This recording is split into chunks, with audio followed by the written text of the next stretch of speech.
இன்னைக்கு நம்ம பார்க்க போகிற ஒரு கேஸ் இந்தியாவில் நடந்த ஒரு அன்யூஷுவல் ட்ரூ க்ரைம் கேஸ். இந்த கேஸில் police department, forensic, wildlife, snake experts இப்படின்னு பல டிபார்ட்மெண்ட்ஸ் இன்வால்வ் ஆகி கண்டுபிடிச்ச ஷாக்கிங்கான விஷயம் என்னென்னா, ஒரு மனுஷன் தன்னோட ஒய்ஃபை கொல்றதுக்காக நாகப்பாம்பு, அதாவது கோப்ராவை யூஸ் பண்ணியிருக்கிறான்ட்டு தான். அதுதான் கேரளா ஸ்னேக் பைட் கேஸ். நான் உங்கள் குமரன். இது நம்ம தமிழ் மிஸ்ட்ரி டைரி. வாங்க வீடியோக்குள்ளே போகலாம். உத்ரா 25 வயசு, கேரளம் கொல்லம் மாவட்டத்தை சேர்ந்த ஒரு சாதாரண அமைதியான ஃபேமிலி கேர்ள். அவங்களுக்கு சின்னதாக ஃபிசிக்கல் டிசபிலிட்டி இருந்தது. ஆனால் அவங்க அதை பாசிட்டிவாக தான் எடுத்துக்கிட்டு இருந்தாங்க. அவங்க ரிலேஷன்ஸும் அப்படி தான் வந்துட்டு போலீஸோட இன்வெஸ்டிகேஷனில் சொல்லியிருக்கிறாங்க. 2018 அவங்களுக்கு கல்யாணம் ஆயிருக்கு. மாப்பிள்ளை சூரஜ்குமார் அப்படின்ட்டு ஒரு ப்ரைவேட் பேங்க் எம்ப்ளாயி. கல்யாணத்துக்கு உத்ராவோட ஃபேமிலி நல்ல கிராண்டாகவே டவுரி கொடுத்துருக்குறாங்க. தங்கம், கார், கேஷ் அப்படின்னு சொல்லிட்டு எல்லாமே கொடுத்து ஒரு ஃபினான்ஷியல் சப்போர்ட்டாகவே இருந்திருக்கிறாங்க. கல்யாணத்துக்கு பிறகு உத்ராவுக்கும் சூரஜ்குமாருக்கும் அழகான ஒரு ஆண் குழந்தையும் பிறந்திருக்குது. வெளியே பார்த்தா இது ஒரு நார்மலான ஹாப்பியான ஃபேமிலியாக தான் தெரியும். ஆனால் சூரஜுக்கு கொஞ்சம் கொஞ்சமாக உத்ரா மேலே இருந்த இன்ட்ரெஸ்ட் போயிருச்சு. இன்னும் குறிப்பாக சொல்லணும்னா, அவங்களோட டிசபிலிட்டியை காரணம் காட்டி அவங்கள ரொம்ப மரியாதை குறைவாக நடத்துகிறதா இருக்கட்டும், கொஞ்சம் கொஞ்சமாக நடக்க ஆரம்பிச்சிருக்கு. உத்ராவோட கோல்டு எல்லாத்தையுமே வந்துட்டு சூரஜ் அடகு வச்சிருக்கிறாரு. அடகு வச்சு லோன் எடுத்திருக்கிறாரு. இன்சூரன்ஸ் பெனிஃபிட்ஸை பற்றியும் விசாரித்து உத்ரா பேரில் இன்சூரன்ஸஸ் எடுத்திருக்கிறாரு. உத்ராவோட பேரண்ட்ஸுக்கும் ஒரு ஸ்டேஜுக்கு மேலே இவங்க ரெண்டு பேரும் சந்தோஷமாக இல்லைன்னு தெரிஞ்சிருக்கு. 2020 மார்ச் மாதம் ஒரு நாள் இரவு உத்ரா அவங்க வீட்டுக்கு பின்னாடி இருக்கிற இடத்துல வேலை பார்த்துட்டு இருந்தாங்க. அந்த நேரத்தில் ஏதோ கடிச்சா மாதிரி இருக்குது, வலிக்குதுன்னு சொல்லிட்டு வீட்டுக்குள்ளே வந்திருக்கிறாங்க. ஆரம்பத்தில் அது சின்ன வலியாக தான் இருந்திருக்கு. போக போக வலி ரொம்ப ஜாஸ்தி ஆகிட்டு உத்ரா அழுக ஆரம்பிச்சிருக்கிறாங்க. ஹாஸ்பிட்டலுக்கு பக்கத்தில் இருக்கிற கிளினிக் போய் பார்த்துருக்குறாங்க உத்ரா ஃபேமிலியும். அங்கே வந்துட்டு இது ஏதோ பாம்பு கடிச்ச மாதிரி இருக்குது, நீங்கள் பெரிய ஹாஸ்பிட்டலுக்கு போங்கன்னு சொல்லிட்டு மாற்றிருக்கிறாங்க. பெரிய ஹாஸ்பிட்டலுக்கு போன உடனே சில டெஸ்ட்டுகள் எடுத்து பார்த்ததில் தெரிய வந்தது என்னென்னா, ரசல்ஸ் வைப்பர், அதாவது கண்ணாடி வெறியன் பாம்பு உத்ராவை கடிச்சிருக்குன்னு தெரிய வந்திருக்குது. பல நாட்கள் ஐசியூவில் இருந்திருக்கிறாங்க. சுமார் ஒரு 52 நாட்களுக்கு மேலே ஹாஸ்பிட்டலில் ஐசியூவில் இருந்திருக்கிறாங்க. சிவியரான இன்ஜுரி, சிவியரான டிஷ்யூ டேமேஜஸ் எல்லாமே நடந்திருக்குது. ஸ்கின் கிராஃப்ட் மெத்தட் அப்படின்ற ட்ரீட்மெண்ட், அதாவது வந்துட்டு வேறு ஒரு இடத்துல இருக்கிற திசை பகுதியை எடுத்து காயப்பட்ட பகுதியில் மாற்றிருக்கிறாங்க. உத்ரா இந்த ஆக்சிடெண்ட்டில் தப்பிச்சதே பெரிய விஷயமாக தான் இருந்திருக்குது. ஆனால் பின்னாடி போலீஸோட இன்வெஸ்டிகேஷனில் தான் தெரிய வந்திருக்குது, இதுதான் உத்ராவை கொல்ல அட்டெம்ப்ட் பண்ண ஃபஸ்ட் மர்டர் பிளான் அப்படின்றது. ஹாஸ்பிட்டல்லேருந்து ரிட்டர்ன் ஆன உத்ரா அவங்களோட பேரண்ட்ஸோட வீட்டுக்கு திரும்பியிருக்கிறாங்க. ஏன்னா அவங்க ரொம்ப வீக்காக இருந்த காரணத்தினாலையும், அவங்களால நடக்கக்கூட முடியாத அளவுக்கு இருந்ததுனாலையும், ப்ளஸ் ஒரு 52 நாளுக்கு மேலே ட்ரீட்மெண்ட்டில் இருந்ததோட எல்லாத்தோட ப்ராப்ளமாகவும் கான்சிக்வன்சஸாகவும் உத்ரா அவங்க அம்மா வீட்டில் ரெஸ்ட் எடுத்துகிட்டு இருந்திருக்கிறாங்க. ஆனால் வெளியே இருந்து பார்க்க இந்த சூரஜ் ஒரு கேரிங்கான ஹஸ்பண்டாக தெரிஞ்சிருக்கிறான். அடிக்கடி வந்து பார்த்துக்கிறதா இருக்கட்டும், நல்லபடியாக பேசுகிறதா இருக்கட்டும், வெளியே இருந்து பார்க்க அவன் ஒரு நல்ல ஹஸ்பண்டாக தான் தெரிஞ்சிருக்கான். ஆனால் அவனோட நெக்ஸ்ட் மர்டர் பிளானை அவன் ஆல்ரெடி பிளான் பண்ண ஆரம்பிச்சிட்டான் அப்படின்னு அப்போ யாருக்குமே தெரியாது. சூரஜ் நெக்ஸ்ட் கட்டமாக என்னென்ன பிளான் பண்ணியிருக்கான் அப்படின்னு பார்த்தீங்கன்னா, இதுக்கு முன்னாடி நான் சொன்ன மாதிரி அந்த கண்ணாடி வெறியன் பாம்பை வச்சு அட்டாக் பண்ணதுலையுமே சூரஜுக்கு ஹெல்ப்பாக இருந்தது சுரேஷ்ன்னு சொல்லிட்டு ஒரு பாம்பு பிடிக்கிறவர் தான். அவரை இன்டர்நெட் மூலயமா அவர் நம்பரை கண்டுபிடிச்சி அவர் மூலயமா தான் 2019 பிளான் பண்ணி 2020 மார்ச்சில் நான் சொன்ன மாதிரி உத்ராவை ஃபஸ்ட் அட்டெம்ப்ட் பண்ணியிருக்கிறாங்க. அந்த அட்டெம்ப்ட் ஃபெயில் ஆனதுனால இந்த வாட்டி ஒரு கோப்ராவை வாங்கி அதை வச்சு உத்ராவை கொல்றதுக்கு பிளான் பண்ணியிருக்கிறாரு சூரஜ். மே 6, 2020 அன்னைக்கு இரவு சூரஜ் என்ன பண்ணியிருக்கிறான்னா, உத்ராவுக்கு ஜூஸ் கொடுத்து தூங்க வச்சிருக்கிறான்.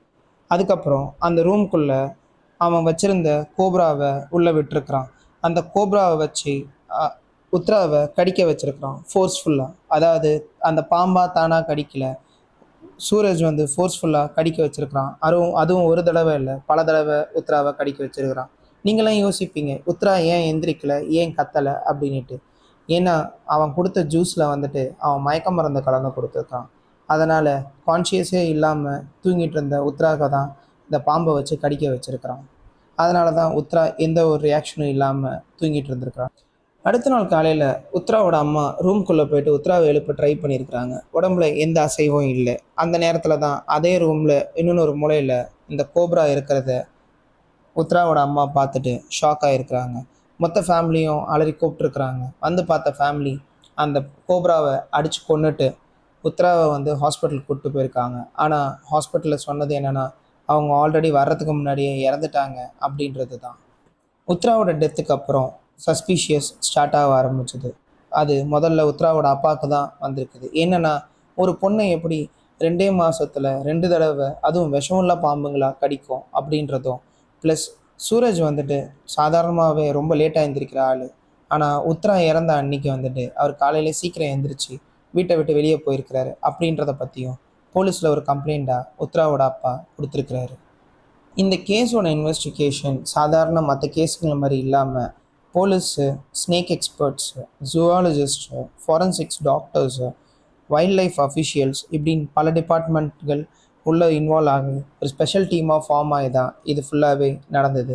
அட்டாப்சி ரிப்போர்ட்டில் உத்ராவை கடித்தது வந்துட்டு அந்த கோப்ரா அப்படின்ட்டு, அந்த கோப்ராவோட விஷம்தான் உத்ராவோட உடம்புல பரவி இருக்கு அப்படின்றத அட்டாப்சி ரிப்போர்ட் கன்ஃபார்ம் பண்ணுச்சு.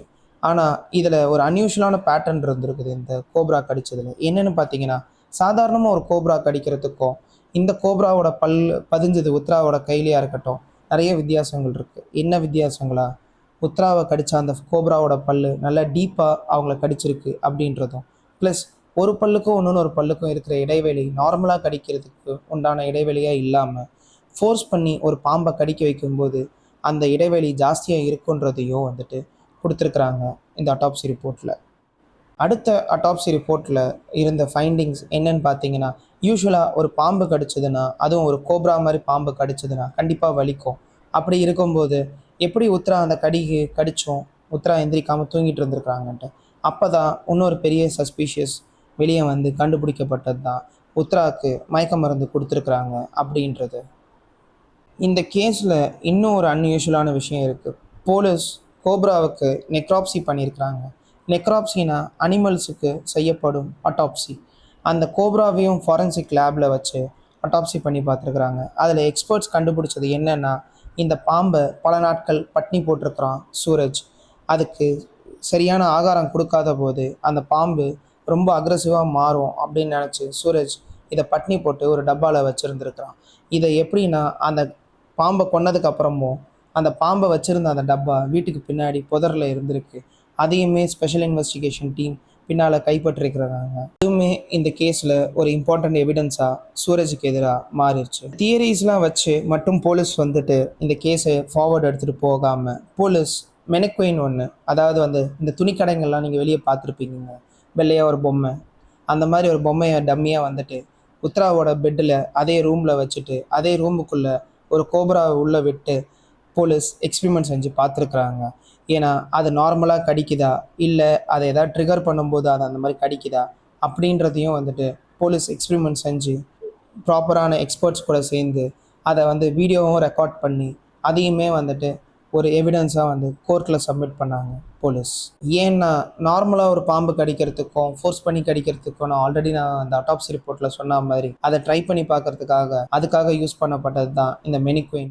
இந்த எவிடன்ஸ் மட்டும் பத்தாமல் சூரஜோட ஃபோன் ரெக்கார்ட்ஸும் இன்டர்நெட் ரெக்கார்ட்ஸும் எடுத்து பார்க்கும்போது அவன் இன்டர்நெட்டில் ஃபுல்லாகவே விஷமுள்ள பாம்புகள் விற்கிறதுக்கு யார் யார் இருக்காங்க அப்படின்றத பற்றி தான் முக்கால்வாசி அவன் தேடி இருக்கிறான்.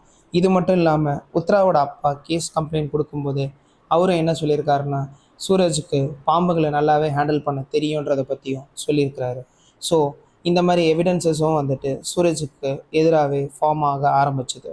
இந்த மர்டருக்கு பின்னாடி இருக்கிற நிஜமான காரணம் தான் என்ன அப்படின்னு நம்ம பார்க்க போனால், காசு, டவுரி, கோல்டு, அது ஏற்கனவே என்னதான் சூரஜுக்கு வந்துட்டு கொடுத்துருந்தாலும் மீதி இருக்கிறதும் வந்துட்டு உத்ரா தவறிட்டா அது எல்லாமே அவனை வந்து சேரும். ப்ளஸ் உத்ரா பேரில் எடுத்துருக்கிற இன்சூரன்ஸ் காசு முதற்கொண்டு இவனுக்கு வந்து சேரும் அப்படின்னு சொல்லிட்டு சுயநலமாக இவன் போட்ட பிளான் தான் இதுக்கு காரணம். என்ன தான் வந்துட்டு இவன் டிவோர்ஸ் பண்ணாலும் அந்த காசு கிடைக்காது.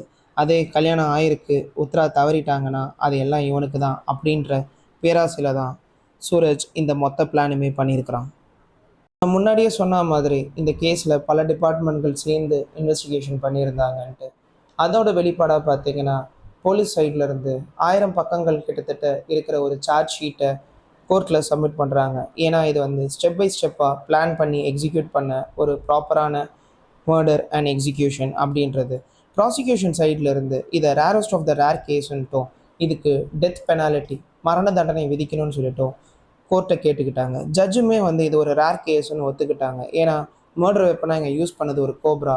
அதுவும் இல்லாமல் இந்த மர்டரை வந்து ஒரு ஆக்சிடெண்ட்டாக கன்வெர்ட் பண்ணி காட்டுறதுக்கு சூரஜ் ட்ரை பண்ணியிருக்கிறாருன்றதையும் இதில் சொல்லியிருக்கிறாங்க. ஜட்ஜ்மெண்ட்டாக கோர்ட் சைட்லேருந்து சூரஜுக்கு இரட்டை ஆயுள் தண்டனையும் 5 லட்ச ரூபாய் ஃபைனும் வந்துட்டு கொடுத்தாங்க. இந்த கேஸில் வெறும் வந்து ஒரு மர்டர் மிஸ்ட்ரியை தாண்டி டவுரி, பேராசை, டொமஸ்டிக் அப்யூஸ் இதெல்லாம் வந்துட்டு எவ்வளோ தூரம் கொடூரமாக கொண்டு போய் விடுன்றதுக்கு இந்த கேஸ் ஒரு எக்ஸாம்பிள்.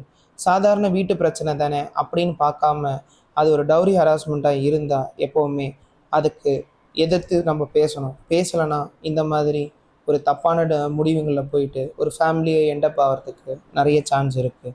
இந்த கேஸில் கோப்ராவை ஒரு மர்டர் வெப்பனாக யூஸ் பண்ணதை பற்றி நீங்கள் என்ன நினைக்கிறீங்க?